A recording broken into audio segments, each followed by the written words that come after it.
Welcome to the Environmental Transformation Podcast. I'm your host, Sean Grady, and today's guest is Tej Gidda. He's the GHD's global leader for future energy, and he's focusing the firm's efforts on the transition to energy systems towards a lower carbon future. How are you doing, Tej? Welcome to the show. I'm doing really good, Sean. Always good seeing you and talking with you. And thanks for having me. Absolutely. Absolutely. Glad you can make it. Hey, Tej, when we talk about future energy, what are we really talking about here? Because I think there's a lot of maybe confusion in the industry about what this is. So can you clear this up for us a little bit? Yeah, I think the easiest way to look at this is the world of energy is transitioning. And we call it energy transition. So there's a movement everywhere around the world, and we're seeing it all the time. Every country around the world now Mm-hmm. moving away from the exclusive use of fossil fuels to energize our lives. And that's what we've been doing for 150 years since the dawn of the Industrial Revolution. It's been petroleum and coal and fossil fuels that have really allowed us to get to where we are now. But now we're coming sort of to the beginning of the end of that. It's time to move on to something else, and but it's not going to happen overnight. So it's going to be a transition, and that's what future energy for us is all about. Is how do we really help people transition the way they live and the way they produce and transmit and consume energy? It's going to be different one day. And that's what future energy is all about. Well, I mean, you can see it happening across the globe and within, our society in North America. There's a lot of people wanting to drive electric cars a lot right now. And that's the big trend. And, almost it's kind of a fad right now, but eventually it's going to be the norm, I imagine. Right. What do you think? Yeah, I think so, right? I think it's funny. Electric vehicles are becoming cheaper. They're getting Yep. cheaper and cheaper, and I think there'll be other car companies that are producing these types of cars. And once there's more supply, they'll get cheaper still. And I think people do want to buy them. Actually, GM, as I'm sure you have heard, General Motors announced a few months ago that after 2035, they're not even going to make diesel or gasoline-powered cars anymore. That's gonna that means they're going That's to be building electric vehicles or fuel cell Yeah. vehicles, Or right? yeah, hydrogen. Yeah, right. Yeah, Yeah, exactly. yeah. I mean, that's a bold move. I think Ford came up with some similar, strategy or comments as well. So, Yeah. well, let me ask you this big question because this is kind of a new topic in the industry and a new way of thinking. How did you get started in this space and become the global leader for future energy at GHD? Yeah, so interesting story. So I'm not gonna, and Sean, you know my background pretty well. We've been hanging out for a long time, but I'm not really an energy person. I would say I'm not a hardcore. I've done energy for 30 years.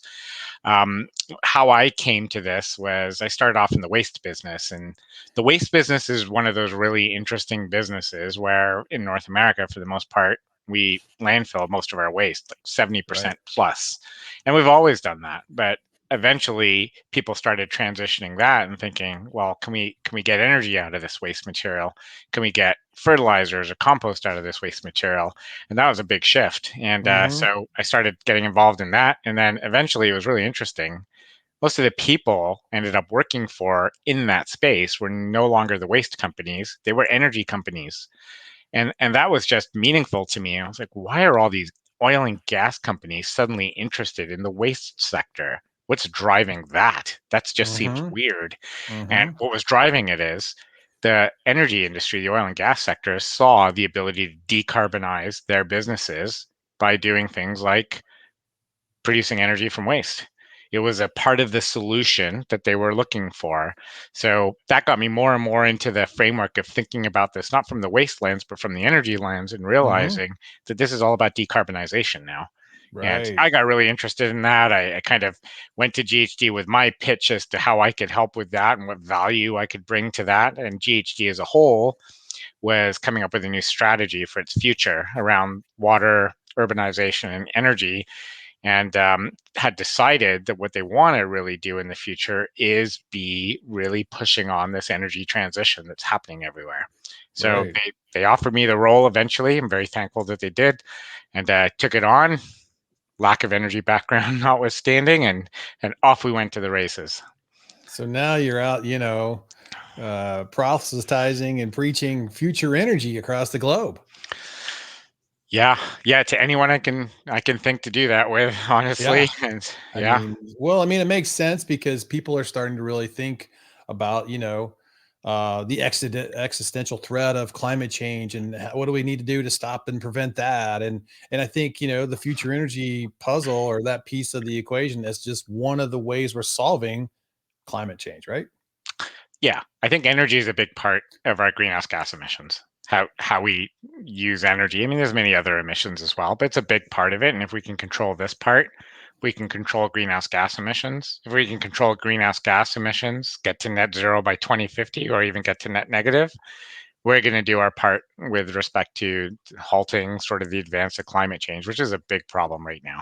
Yeah, no, we've had a lot of guests on the show recently, talking about climate change and I have to admit I wasn't quite on board with all the interest and push to climate change for a while, or even though I'm an environmental scientist, but because I always felt like in the U.S. and North America we're heavily regulated. We're doing a lot to minimize the emissions, while the rest of the world is just letting it go out the stack without any Yeah. controls and causing really the biggest, it seems like, burden. But then I've changed my mind. I've really seen a lot I've seen the light, so to speak, where we're talking about, well, every little bit of thing, that every little bit of change we can do is making the impact, because it is such a big issue, because it is, so hard and so massive to control. Every little bit we can do is going to be, you know, better, right? Yeah. So, and we Yeah. all need to change we need to change the way we think. We can't control China or India or any of these other countries, but we can definitely control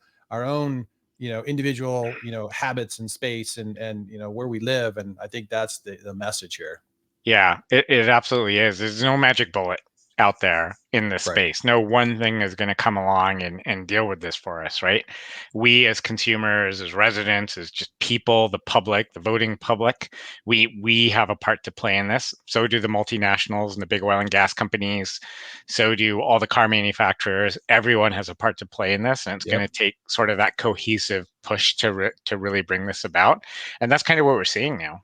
We're really Everyone's kind seeing of that. pulling together. Yeah, Right. and you mentioned China too. So I think China is really interesting when you think about China and what they're up to over there. I mean, they are actually pushing pretty hard on decarbonization as well. Coming out of COVID, lots of people are spending stimulus money. China is choosing to spend a lot of their stimulus money on this type of green energy infrastructure. For them, I think the reason they're doing it is if they can produce their own energy through renewables inside their own country, They don't have to they don't rely have on to us or others. yeah, they Yeah. don't have to rely on us or the Middle East for oil and gas, and that Yeah. just makes them stronger. Plus, they can take all that expertise and they can export it to other countries that aren't And moving as sell it. fast as they Yeah. can, right? Because they can produce those products pretty fast too. Yeah, yeah. So So this is all uh, about good business sense too, right? yeah, I know. I think that's the trick here. I mean, I think that's Mm, what the switch has been, where it's like, look, we're a capitalistic society. If you make this where the industry's driving the transition, yeah, it'll happen so much faster than if it's being, regulatory driven, yeah, because people will say, hey, we can make money and still survive and pivot and, change our ways and still be, happy, still be, yeah, profitable. yeah. Yeah, so I mean, it's funny that you say that about the regulatory side of it, because I don't know, exactly how you feel about this, Sean, but I'm not sure regulation is really the best way of making real change, right? Like, I just don't know. And that's not actually what I'm seeing, right? Like, I think a lot of the oil and gas companies set targets to decarbonize long before anyone told them they had to. A Right. lot of the investment houses out there who are choosing about how to, invest their money in the next asset, they're no longer investing it as much or even close to as much in fossil fuel assets. They're looking at the environmental, social governance lens and they're investing it in this type of infrastructure. And that's been going on for years. And that's Hmm. pretty meaningful. And there was no regulation or legislation forcing that. I think what that was all about was the rest of us. I think some of us are shareholders or own shares in some of the big oil companies. And I think there's a lot of push from those shareholders for those companies to do Yeah. something. A lot Right. of our, pension funds contribute to big wealth and equity funds, and the message going up was, don't put our money in fossil fuels anymore. Put it into this. My university just down the road here, Sean, it's a great university. If you've never been to it, it's called the University of Guelph. It's a wonderful engineering school. I like to I've been plug it around anytime there. I I've can. I've seen that one in Waterloo. The No, competition not right not not Waterloo, Guelph. But there. I, but they have an endowment fund, and they decided we're not going to put our endowment fund towards fossil fuel as well. So, but I think that's really not based on regulation. Really, it's just It's people. it's it's the consumers, right? They're Yeah, they're they're making a stand. The consumers are making a stand. They're wanting to put their money and their investments in companies that are lining up with their values.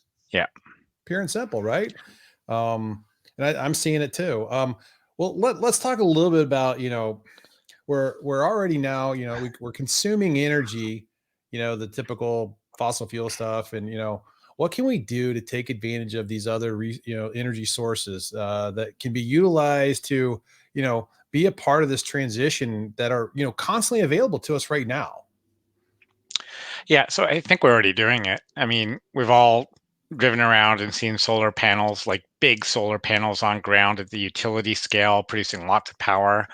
Number of people have solar panels on their roofs now to produce their own Mm, power. not You enough, by the way. Well, I agree. I agree. But my vision for that, if I had to put my engineering hat on it, I would love to see the day when getting a solar panel on your roof was really easy and very cost effective. Yeah, Like I would yeah. love to be able to go to the hardware store and buy a kit and just get a I think ladder. you're stealing my idea here. I might be. I might be. It's a good idea if I am, but Yeah. I would love that. But the other part of that is if you're going to do that at your house, well, the sun only shines when it shines.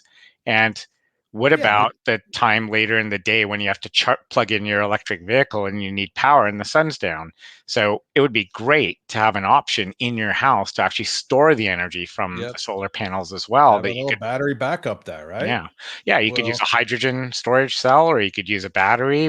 Both are available out there, but they're not commercially available to the point where I can go down the street and buy one. And I or think we need to affordable. get to that. Or Or affordable. affordable. That's That right. is, I mean, they ought to be able, anybody should be able to go to, Home Depots, Lowe's, you name it, and DIY their own electrical solar panel system on their property in their house or on a grid rack on the side of the yard and connect it up with Yeah. a plug and play. That's it. We have to make it that simple.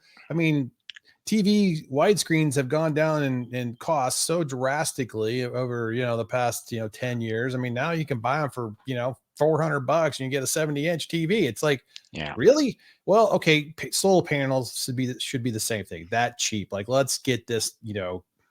This is crazy. We shouldn't be, because we're losing out on all the potential energy we could generate and get off of the grid and get off the use of fossil fuels. It just totally makes sense. I don't know what we're doing. Yeah. Plus it gives us choice, right? We Yeah. get to we get to control our own energy destiny at our own homes. And I think that's really powerful. I mean, we can't produce our own water and we can't grow all our own food, but we could potentially produce our own energy and use it and not be subject to what the electrical utility is going to send you for a bill. I think Yeah. that's fantastic. I think that's the No, future.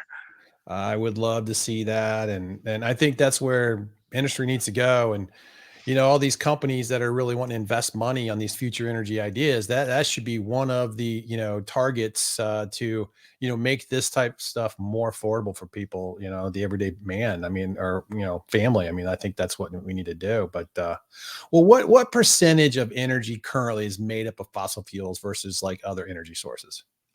It's the majority. I mean, it's still, the vast majority. I think it's over 80%. 85%. I think it's around Okay. 85% in North America. In other places, is different. There are places that have, Costa Rica is really famous actually for a little while, where for a month straight they ran on 100% renewables. Mm, 100%. Uh, Europe had the highest number I've ever seen for such a large landmass during the heart of COVID. If you remember when people weren't driving and not using as much electricity, the electrical grid in Europe, actually, they started turning off the coal plants and just letting the renewables stay on the grid because they could easily be turned on and off pretty easily. And Europe was Hmm. 50% renewable energy on the grid. And I think everyone was worried, oh my gosh, we're going to have brownouts and we're going to have blackouts and all those types of things. And that didn't happen. Everything was completely fine. And Except in you, Texas. like, well, Texas is a different issue in Texas. Sorry. Texas has more wind energy than any state in the United States, Is which is that kind right? of Well, amazing. that's yeah. 20%. Well, they're the biggest. They're like the largest state too, so they got Yeah, a lot of land mass out there. And but well, so we're talking about impact of COVID, yeah, to our perception or our understanding of energy consumption, because we were all hunkered down, yeah, in our homes, not using fossil fuels as much. I mean, we're still got the air conditioning on and stuff like that, but we're not driving around, and the fuel cost of fuel, went down, and the production of fuel went down. And what do you think COVID had on the awareness of a future energy transition? yeah. By the way, I'm still hunkered down in my home, so I haven't left. I'm still here. Yeah, I think we are too. So basically, Yeah. Yeah, we actually, it is a good question, Sean. We were very curious about that too. Like, what are people really feeling? So actually, we as GHD actually ran a global survey on this, and we asked consumers, well, how is this changing your habits? Have you become more environmentally aware? Are you more prone to maybe buying an electric car? Do you want to move out to rural areas? Like, what do you want to do? And all of those were true. We had 75% of the people we surveyed, 8,000 people around the world, said we want to buy an electric car in the next 5 years. 75%. That's pretty significant. yeah, that's a pretty good statistical point there. Yeah. KPI. Three out of five people said they've become more environmentally aware of sort of their surroundings, in part because they heard the same things we all did. People weren't driving cars as much. Air quality improved in Well, I urban think the settings. general, I mean, I'll be honest with you. I think the quality of life just in general has made us slow down, smell the roses, not be going 100 miles an hour, maybe take stock in the blessings you have. I mean, I think that's kind of really forced us almost to kind of do that, go through that process. And so I think it's been a little bit of a positive, even though I don't think anybody likes wearing masks. That's for sure. Yeah. Well, I think COVID as a whole has been overall a huge negative, right? A lot of people have lost their lives and a lot of people have Oh lost their yeah. livelihoods. Oh It's been yeah. No, awful. no doubt. Is it going to change things in the future in some kind of positive way? I think this might be a turning point in some ways Hmm. around sort of how we treat the planet. And I think we've seen that, and that might be a positive that we can actually take out of this. Yeah, no, I agree with you there. So, you know, there has been a lot of talk in the industry. If you watch, news or read a lot of articles, very, LinkedIn or other, news media outlets, we talk about this whole, you know, net zero carbon emission, goals. And, what does it mean to achieve net zero carbon emission? So just let's break that down a little bit, because I think there's some we need to kind of explore that a little bit. Yeah. Yeah, it's an interesting buzzword, right? Or buzz term, this net zero thing. But you know, all it really means is that all the emissions that we're putting up into the atmosphere, the greenhouse gas emissions, we're directly counteracting by sequestering other emissions so that Hmm. there's no net accumulation of emissions in the atmosphere. If we go back in time a little bit to the Industrial Revolution, the start of the Industrial Revolution, we started putting a lot of carbon dioxide emissions into the atmosphere, and we weren't really Hmm. pulling any down. We really, well, other than naturally, we weren't really doing anything to curb that. So that was not net zero, that was surplus of emissions. What we're driving to now is a approximately 2050 timeframe where we'll balance this out, which means fossil fuels will still be here in 2050. We're still emitting. We're just not emitting a net As amount much. into the atmosphere. Yeah, much, much less, right? To the point where we're balancing out.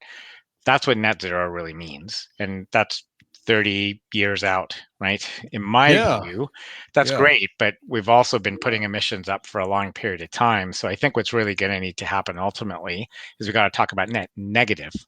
How do we actually turn the number into a negative situation so that the net concentration of carbon dioxide in the atmosphere is actually coming down, not just staying level. Because Yeah, I net mean, zero means stay level. yeah, because like if we're saying, hey, we're going to be net zero by 2050, I mean, okay, that's like 30 years out. I mean, we're still going to keep increasing our discharge of emissions, and then by the time we get to 2050, we want to say we're neutral, right? Yeah. Well, I mean, we're not reducing anything. We're No. just when we get there, we're net. So I think you're right about this net negative concept. Let's dig into break down net negative a little bit more for us. So it's like, how do we achieve net negative? Well, I think so. Net negative means we're dramatically reducing our emissions into the atmosphere. We're not just trying to balance them anymore. We're Mm-hmm. really reducing them. We're Uh-huh. probably not using coal anywhere anymore in a Uh-huh. net negative world. We probably are using very limited amounts of fossil fuels in a net negative world. We're probably electrifying most of the world. Electricity running most of our lives for heating, for our cars instead of liquid fuels. We're Uh-huh. probably using hydrogen all over the world as a decarbonized fuel that doesn't create an emission when you actually utilize it.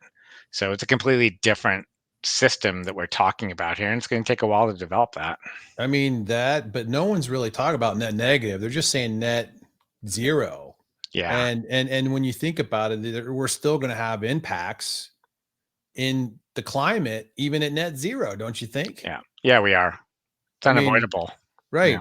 And 30 years more out of emissions and we'll finally get to net zero then. I mean, I yeah. don't know. That seems like a little bit of the equation or the strategy on this. I mean, it's great that we're getting there, reducing, but at the same time, it's like it's not enough, is it? No, it's really not. So I mentioned the word energy transition and the concept of transition at the beginning. So net zero is not the end of this debate. It's not the end of what we need to do. It's a transition point as well. So it's an intermediary goal on the way towards something that we would say is net negative. I would love for people to start thinking about net negative now and how we can make a bigger push now, starting now, because I think if we put our minds towards a net negative future and do that now, we're going to not just achieve net zero by 2050, but maybe achieve something better.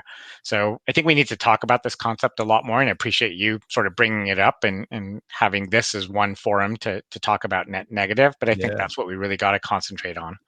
No, I agree. I agree 100%. So great comment there. So how will countries and companies achieve this net zero strategy? I mean, there's a lot to do here. I mean, we're obviously we're seeing companies make these big bold statements, and some companies are really uh compensating their leadership for reducing carbon emissions by the companies. But is that one of the ways we're going to incentivize these companies, is by the leaders being incentivized to reduce? And I mean, what other ways are we going to do this? I that's a Have you? I like it that you took it to the leadership level there, but I don't know if you have to incentivize these leaders, these CEOs, with bonuses if they can reduce emissions, because I honestly don't think they have jobs anymore if they're not on the train of reducing emissions. Right? Again, the shareholders are going to apply a lot of pressure up through that leadership rank to say this is what we need to do. So if someone says, "Well, we'll just continue emitting, or we'll do this, or we'll double down on coal, or whatever it happens to be," that's going to be a pretty tough situation for a leader to survive in. And I don't think they will survive, right? So No, I you're think right. I think other people with different perspectives are going to come through and respond better to what the shareholders are actually asking for. Obey legislation when it comes in, because it is starting to come in now, and there really won't be any choice in the matter. I mean, this ship has already sailed. Yeah, I mean, there's been a huge paradigm shift in society. I mean, no more are we looking at this. I mean, the younger Gen Zs and millennials are really driving this narrative more so than the Gen Xers and the baby boomers, but they're still along for the ride too. I mean, I'm a Gen Xer, so I'm pushing hard. Yeah. But I mean, it's it's happening, and these investors are really making making it hard for companies not to get on board. I mean, didn't then there was some big takeovers, or at least some corporate board seats that just happened to disrupt, I think, some big petroleum companies with this whole situation that's really making an impact, right? Yeah. Yeah, and even for a company like us, like we're a consulting company, if we double down on developing fossil fuel assets, there's probably a whole bunch of clients that don't want to work with us anymore. That's kind of Yeah. meaningful, right? That's Well, yeah. pretty meaningful to all of us, right, who are part of the company. So Yeah. how do we do that? In my mind, I think you got to help the fossil fuel industry decarbonize. So you want to work with these people and you want to show them what the future looks like. Yeah, you kind of mentioned, what does that transition really look like? Pick an oil company, BP or Shell or Chevron or whatever it happens to be. If Hmm. these types of companies set a net zero by 2050 goal, that means by 2050, 30 years from now, they're not an oil and gas company anymore. They're energy company. Energy company and probably an electricity company. So Yeah. imagine Shell not having gas stations where you can fuel up with gasoline anymore, but you're just doing a rapid charge into your electric Oh, car, well, or they're no, they're supplying you already hydrogen. there. They are Yeah, already going there. It's called mobility. yeah, They have their mobility stations, and that's what they're calling all their, well, they're what they used to call retail gas stations. yeah, They're called mobility. So you can get yeah, your fuel, you can get your hydrogen, you can get your electric, you can get your compressed natural gas, you can get all the sources basically from a mobility station. That's pretty cool. And they're making that shift right now and they're pushing hard. And I think it's awesome. yeah, yeah. But imagine if Shell, in addition to giving you that energy at the retail level, also produced the electricity upstream. Because right Oh, now well, yeah, they're an exploration petroleum company, they're extracting. Well, it's imagine if coming. that's not what they're doing, they're Eh, building a big, hydroelectric plant instead, and that's what Shell's business is that fuels all these mobility stations.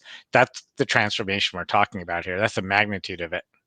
I think that's part of their strategy. I think it's awesome. Yeah, Well, let's talk about, I mean, that is part of this whole oil and gas company strategy to, build a lower carbon portfolio is to, build these other businesses. Uh, you know,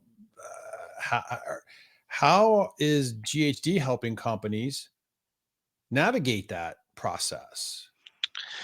yeah. So that's a great question, and and there's no straightforward answer because this is a big transformation of business, and you got to be really mindful about these things because you're talking about big companies or medium-sized companies or small companies who are reliant on the fossil fuel industry. Hmm. They have people, employees who have skill set for those industries. And when you're talking about transformation, you're talking about people, right? How do we keep those people going? How can we transfer their skills? What does that look like?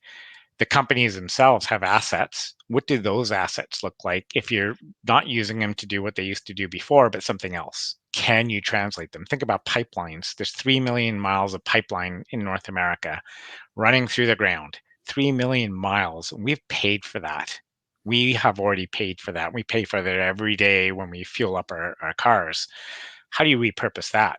And Yeah. that's the type of discussion that we have with oil and gas companies and saying, look, you're sitting on something that maybe one day instead of delivering natural gas to an endpoint, which is a fossil fuel, maybe that same asset can deliver hydrogen, which is very clean.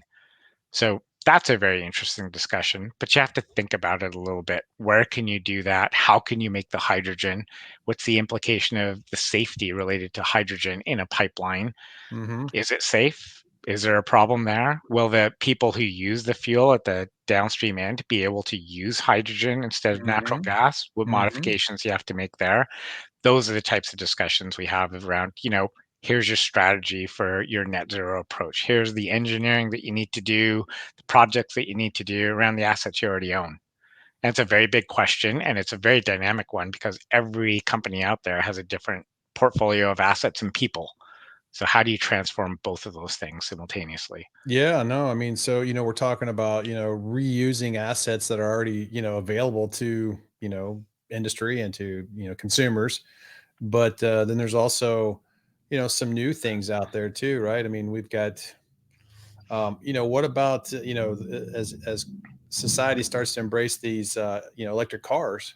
Yeah. Well, I mean, a lot of people are still hesitant to buy the electric car because the infrastructure of, fueling isn't quite there yet, right? I mean, there's still, like, I think, an opportunity for, companies to support, the industry to design and build and install, fuel, charging networks. Yeah. across the globe, and ideally you put them where the gas stations are. Yeah. Yeah. It's a logical place to put them, right? There's always electricity at a gas station, so put some charging in. Right. Yeah. Right. And you've Yeah. always got, yeah. I mean, you got everything's already wired there. Just let's retrofit these places. I mean, it makes sense, and I think if that starts to happen quickly, and it makes it somewhat affordable, to mass produce this type of equipment, to yeah, I think that's when things are really going to catch on, right? Yeah. Um, I think some so other changes would help as well. I sit in Ontario up here in Canada, and our building code about 5 years ago for all new homes, if you built a new home as of 5 years ago, you had to put in a charger in the garage for an electric vehicle. really, You had to do it. Yeah. really, whether So you just have a car or not. whether you have a car or not. So it's part of the cost of the house. It's just another place to plug in. I mean, you've got like electrical outlets all over your house. You got another one in the garage now. Here you go. So it's enabled right off the bat, right? But yeah, the large scale infrastructure, electric vehicles are wonderful, but how much range do you really get out of them? Oh, I don't know, 400 kilometers, 500 kilometers. I don't know how much that is in Yeah, miles yeah. There at was most. somebody just I can't remember the company that the EPA just tested it. There was a car that got 500 miles on a charge. That's pretty good. That's the Yeah, best so far. Beats yeah, Tesla's Model yeah. S, I guess. Yeah, and that's a good solution, right? And then there's a lot of people for whom that's perfect. That's all they Yeah, need. There's a lot of right. people that are just going to drive around inside a city. It's a Yeah, perfect solution for them, right? But yeah, then there's the other side of the market. And to your point about the fueling infrastructure, what about the big vehicles?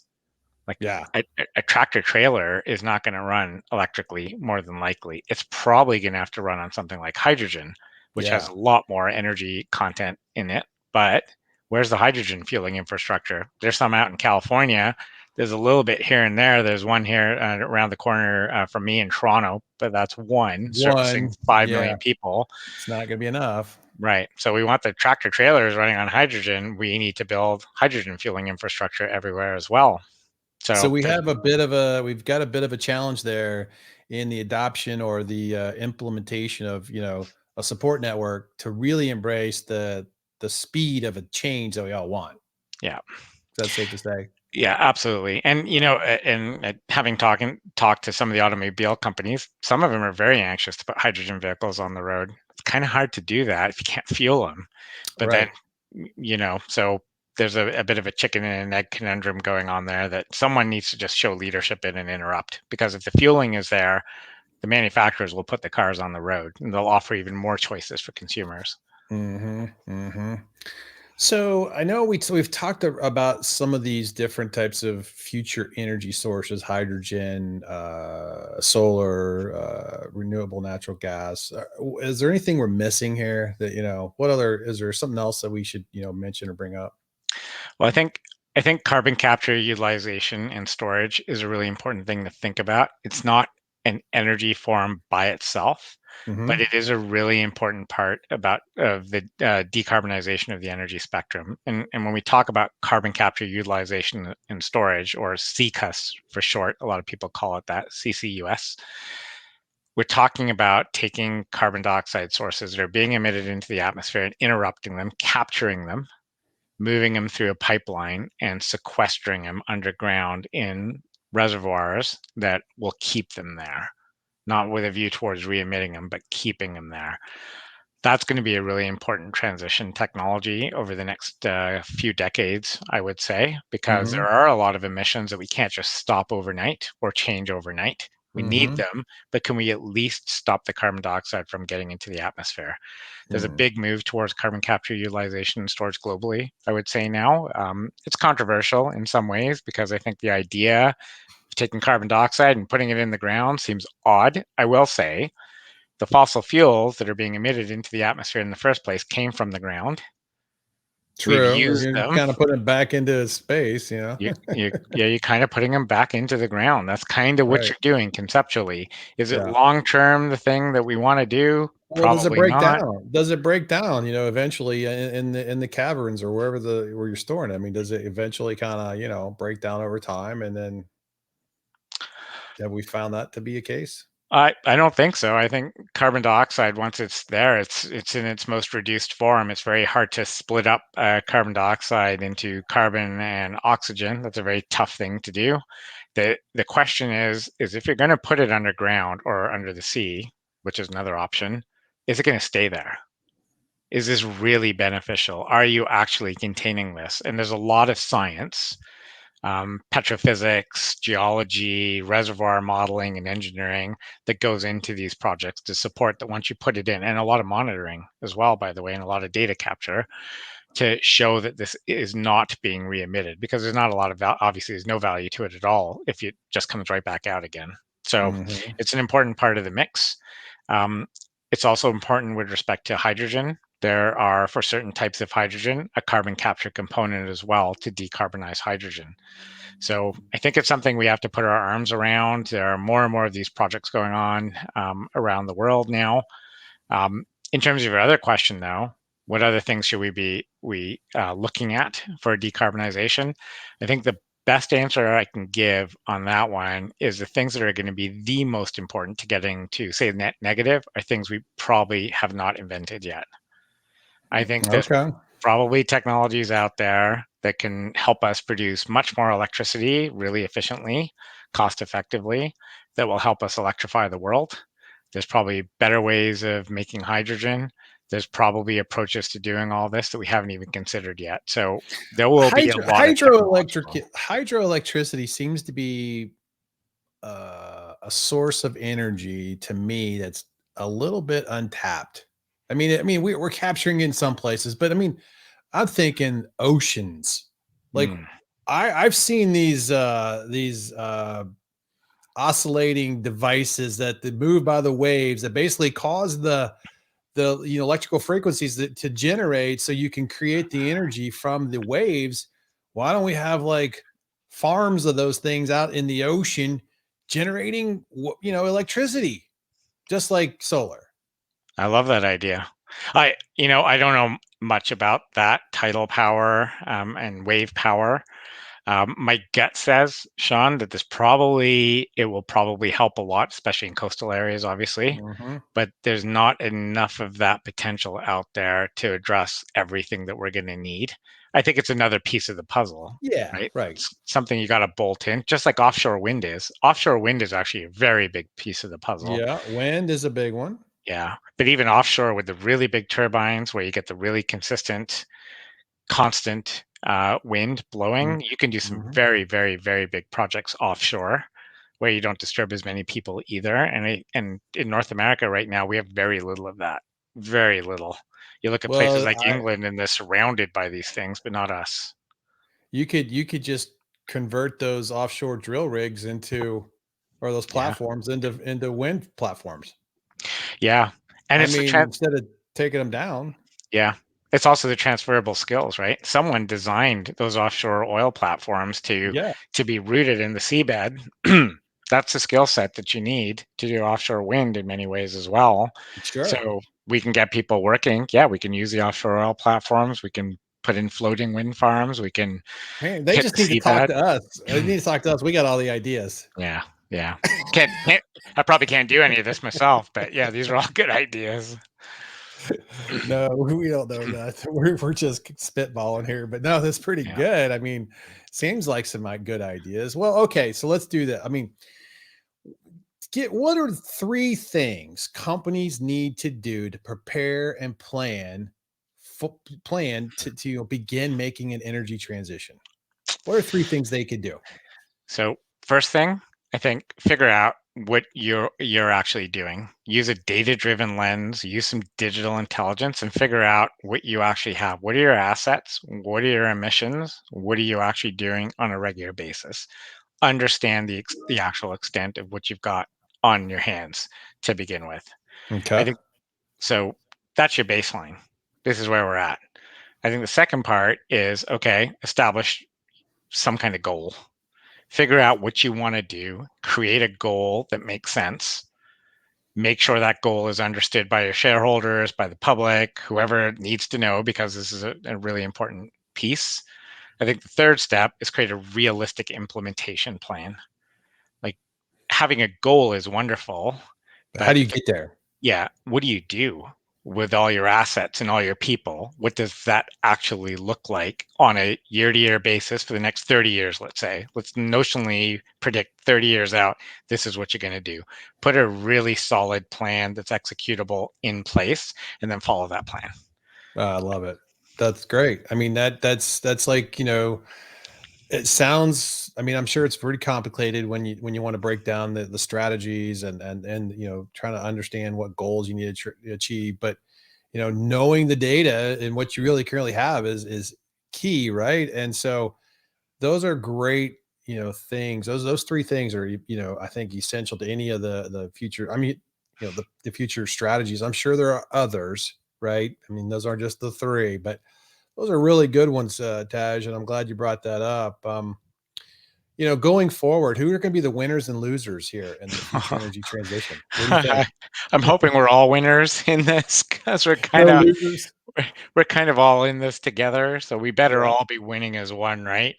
That's not to say that there aren't companies that are going to be very forward thinking and have a lot of vision and really push. Because from a business standpoint, in this area of energy transition, there's a massive opportunity for people who are really thinking ahead. Think about Elon Musk and Tesla. Oh, yeah. Who would have thought that that would turn into what it is? That was a startup He's a came out of genius. MIT, right? Yeah, He is a genius. yeah, he thought ahead. Amazing. He saw this coming Yeah. and he got on top of it, and now they're just this monument. I think he's the richest man in the world now, right? Yeah. So that's incredible. So people who have that vision and see ahead and realize things are changing and are really getting at the cusp of that and bringing new ideas to the fore, they're going to do really well going forward, just from a pure business standpoint. And to me, it's not incompatible to sort of tackle climate change and make money at the same time. In fact, that kind of has to happen, right? And that's why I'm like adamant. This whole thing around, let's talk about winners and losers from a country status. I live in Canada. I want Canada to be at the cusp of this thing, developing technologies, developing expertise that we can export to the rest of the world rather than the other way around, because Right. then Yeah. we'll do better economically, Yeah. right? No, that And makes sense. Right. Yeah. US, we want the same thing, right? yeah, I mean, I agree. Well, okay. Last question here, and before I let you go, because I know you're a busy man, you got lots of things to do. But what are you most passionate about with this future energy transition when you're talking, with clients, about what you can do to help them? that's a super huge question. So my number one passion is always people, Sean. I will say I'm always jazzed and really energized by people. So the really cool thing about being in my role and talking to clients all over the world is that when I'm talking to them, we're talking about this energy transition thing, and I never have to convince them of anything. They are further down the road in their thinking than I am. They are pulling me along. And to see that kind of energy level from all these other people, and that this is only, started happening over the last few years, is kind of incredible. That to me is like an amazing thing. So just sharing the ideas around, okay, well, this is what we could potentially do to help you. This is how you can help yourselves. I mean, it just turns into an energizing conversation. And I've never been let down in one of those. I've never had anyone say energy transition or decarbonization. Why are you even here talking to us? Right? That's never happened. Everyone is kind of pushing in the right direction, except maybe, sometimes I think governments move a bit slower than the rest of us do. Yeah.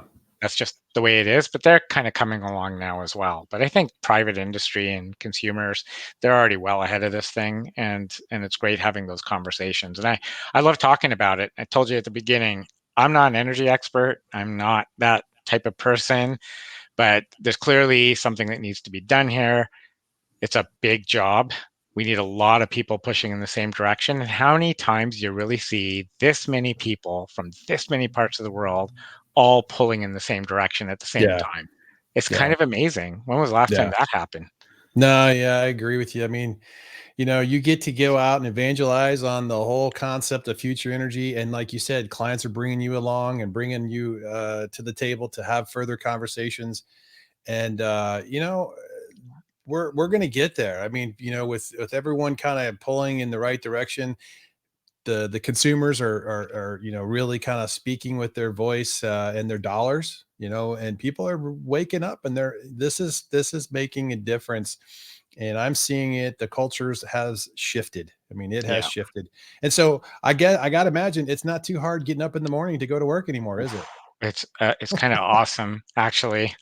I mean, I got 4 kids, so sometimes, I don't get the sleep I really want, and that might create a problem getting up, but for the rest of it and getting to work and talking to great people, it's super easy, and it's probably the most fun I've ever had in my professional life. There's tons of learning and great people, and you can't really ask for more than that. Yeah, no, I agree with you. Well, Tej, thanks for coming on to the show today. You're doing a fantastic job and a great service for GHD, being the global leader of future energy. And, I'm glad that you're in that role and really being the advocate for this topic and with client and working with clients, and just keep up the great work. Thanks for coming on to the show. And we're going to bring you back down the road and see what new updates are happening, and see what we can do to kind of keep spreading the word. Anytime, Sean, just ask and I'll be here. And I really appreciate the kind words and appreciate being here and chatting with you today. All right, buddy. Well, thank you for joining, and we'll talk to you soon. All right. Take it easy.